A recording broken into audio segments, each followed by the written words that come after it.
இப்போ நான் இத்தனை வருஷமாக சாப்பிட்ற சாப்பாடில் சுகரை எப்படி குறைக்கணும் அப்படிங்கிறத ஒவ்வொருத்தரும் சொன்னதை இப்போ நான் சொன்னேன் பார்த்தீங்களா, இந்த கஷாயங்களை பூரா ஒவ்வொரு மருந்தையும் 48 நாள் குறைஞ்சி வச்சு 3 மாதம் அதை எடுத்து ஒன்றுலேயுமே எனக்கு குறையல அப்படிங்கிறதுக்காக நான் என்ன பண்ணலாம் அப்படின்னு, நான் எப்படி இதை குறைக்கிறதுன்னு ரொம்ப எனக்கு மன உளைச்சலாகி நிறைய பிரச்சனைகள் வந்து இப்போ ஒரு மாதத்துக்கு முன்னாடி நான் சுகர் டெஸ்ட்டுக்கு போயிருந்தேன்.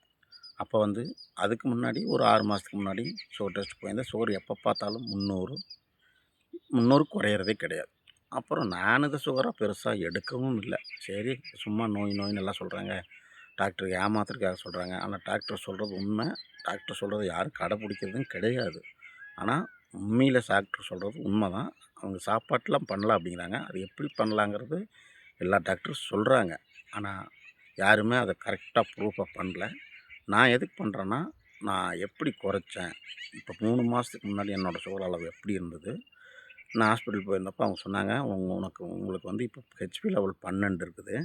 நீங்கள் இப்படியே விட்டிங்கன்னா உங்களுக்கு ஒரு 6 மாதம் 1 வருஷத்தில் கிட்னியே போகிறதுக்கு வாய்ப்பு அதிகமாக இருக்குது. நீங்கள் சுகரை கண்ட்ரோல் பண்ணியே ஆகும்னு சொல்லிட்டாங்க. அப்புறம் தான் நான் முடிவெடுத்தேன், இதை குறைச்சா தான் நம்ம உயிர் வாழ முடியும் அப்படிங்கிற நிலைமைக்கு நான் வந்துட்டு தான் நான் ஒரு முடிவு எடுத்து நான் ஒன்று ஒன்றா செஞ்சு சாப்பிட்டுருக்கேன். இப்போ நான் சாப்பிட்றத அடுத்தடுத்து வீடியோக்களில் உங்களுக்கு போடுவேன்.